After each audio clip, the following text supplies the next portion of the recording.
my back, and then I ran to school. Samaki mnyama mdogo. Mary Njeri runs a rescue center in Riruta Satellite of 14 girls and young women. Each of them has a story to tell, the first as gruesome as the next. House helps beaten by their employers, wives battered by their husbands, stepchildren mistreated by their stepmothers. Then of course there is the most common, rape. Her reasons for starting the modest home are out of frustrations in her quest for justice for the girls. Mimi nikaona hakuna haja sasa ati ninataka kusaidia mtoto na nikimsaidia kesi haiendelei juu atapelekwa nyumbani the rural area. Ikanibidi sasa mimi mwenyewe niamue vile nitakuwa ninakaa na hawa watoto mpaka kesi iishe.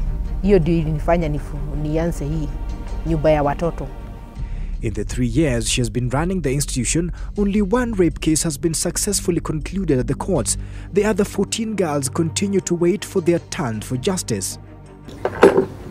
Nekesa is one of them. She shares a story many women would rather never tell, yet is something she has to live with since it happened barely 3 months ago when 3 thugs attacked her in her house.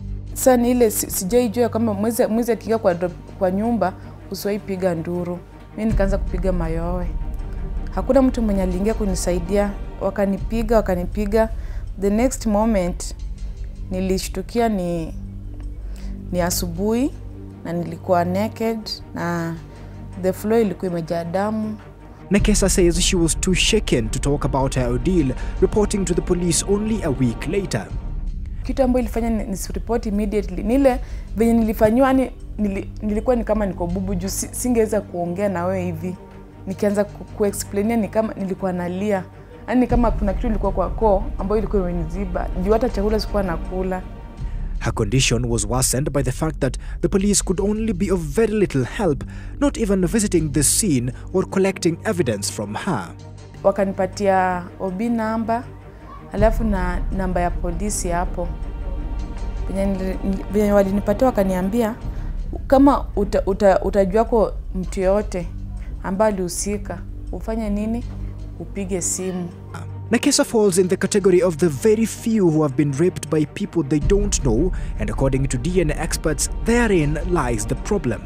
Very, very difficult. Even with the presence of DNA, it would be almost impossible to tell who it is. Those ones technically never get justice.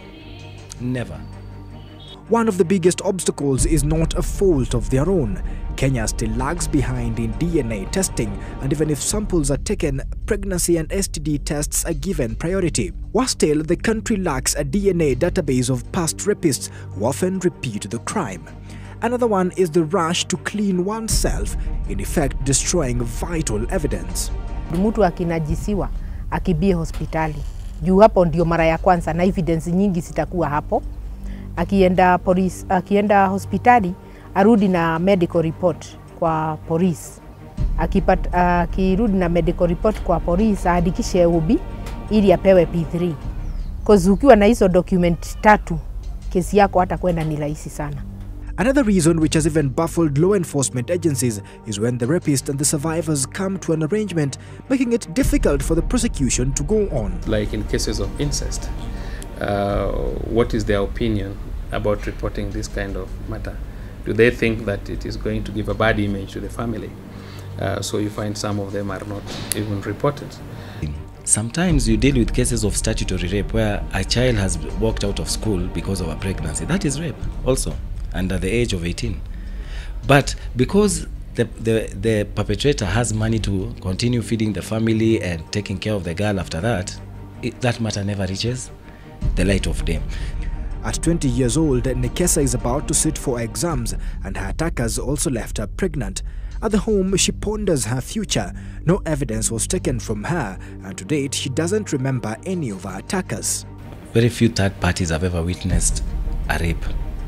So normally in a court of law, what normally happens is my word against your word.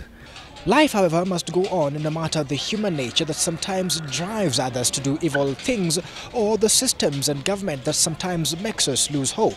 Life must go on no matter the challenges we face.